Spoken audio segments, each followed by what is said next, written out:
যেগুলো পূরণ হয়ে যায় সেগুলো গরিবদের মাঝে মাঝে দিয়ে দিই। তো জাদুঘরে রাখার মতো জিনিস না। আমার কোনো গার্লফ্রেন্ড নেই। 10,000 টাকা দিলাম আমার পক্ষ থেকে, আপনি একটা কিছু কিনে নিয়েন। 10+ মোটর বাইক আমি চেঞ্জ করেছি। 10+? ফার্স্ট কোন বাইকটা ছিল কেনা? ইউনিকর্ন। ধরেন আমি ইচ্ছে করলে গাড়ি কিনতে পারি, বাইক থাকলে খুব তাড়াতাড়ি আপনি যে কোনো জায়গায় চলাফেরা করতে পারবেন। পারফিউম পছন্দ করেন?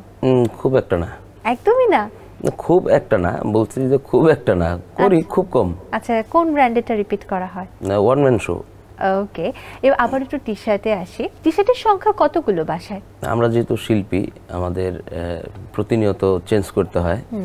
এক টি শার্ট কিংবা জামা কাপড় দিয়ে আমরা তো বারবার একটা শোতে কিংবা ইন্টারভিউ হোক, শো হোক, বিভিন্ন কালচারাল ইভেন্টে হোক, বারবার ইউজ করতে পারি না, সেজন্য আমাদের সংখ্যাগুলো অনেক বেশি।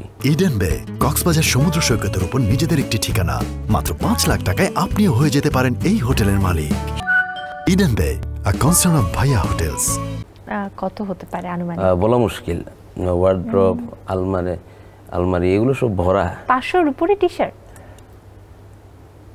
এত না হলেও এতদিনে হয়ে যেত, কিন্তু যেগুলো পূরণ হয়ে যায় সেগুলো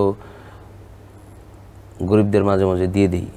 সো ওই হিসেবে মানে এখন মেবি ওই 200 থেকে 300 ভিতরে আছে। বেশি কোনটা, টি শার্ট না পাঞ্জাবি না শার্ট নাকি অন্য কোনো অ্যাটায়ার? T shirt. টি শার্টই বেশি। হ্যাঁ। আর শুজ কতগুলো? শুজের সংখ্যা কম। ওই যে আমি আপনাকে বললাম, এগুলো তো জাদুঘরে রাখার মতো জিনিস না।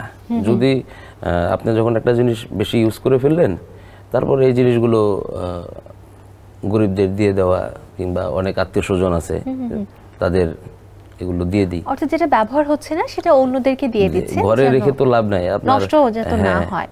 এবার একটু চুলের যত্নে চলে যায়।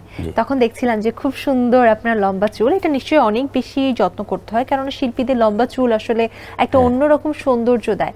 চুলের যত্নে কি কি করা হয়? চুলের যত্নে তেমন কিছু করা হয় না, আমি শ্যাম্পু করি। আচ্ছা, রেগুলার?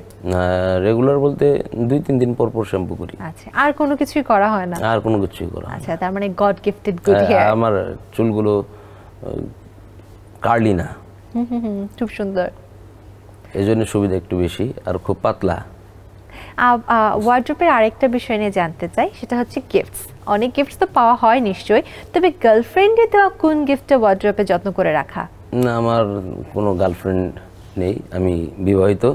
যে সময় ছিল না, ওইভাবে কখনো আমাকে কেউ গিফট করেনি। আচ্ছা, তো এখন আপনার স্ত্রীর কোন গিফটটা তুলে রেখেছেন ওয়ার্ড্রোবে যত্ন করে? না, তেমন কোনো গিফট আমি কোনো গিফট দেয় না?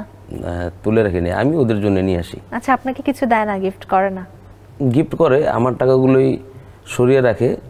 আমি দেশের বাইরে গেলে যে আপনাকে 10,000 টাকা দিলাম আমার পক্ষ থেকে, আপনি একটা কিছু কিনে নিয়েন, এই গিফট করে আর কি। আচ্ছা, মানে আপনার টাকাগুলোই সরিয়ে রেখে আবার আপনাকে উল্টো দিচ্ছে।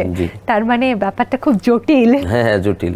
এবার একটু গাড়ির প্রসঙ্গে চলে যায়। জীবনের প্রথম গাড়িটা কবে কেনা হয়েছিল? কোন গাড়িটা কেনা হয়েছিল? আমি বাইক ইউজ করি। আমি এ পর্যন্ত প্রায় 10+ মোটর বাইক আমি চেঞ্জ করেছি। 10+? ওকে। মোটামুটি বলতে গেলে বাংলাদেশের সচরাচর যেসব বাইকগুলো চলে, আমি সবগুলো বাইকই আমার ইউজ করা হয়েছে। ফার্স্ট কোন বাইকটা ছিল কেনা? ইউনিকর্ন, হোন্ডা কোম্পানির একটা। আর কারেন্টলি কোনটা? এখন সুজুকি ইন্ট্রুডার। আর কোনটা কেনার ইচ্ছা সামনে? রয়্যাল এনফিল্ড যদি আসে তাহলে কিনবো আর কি। তার মানে আপনি বাইক ফ্রিক? জি।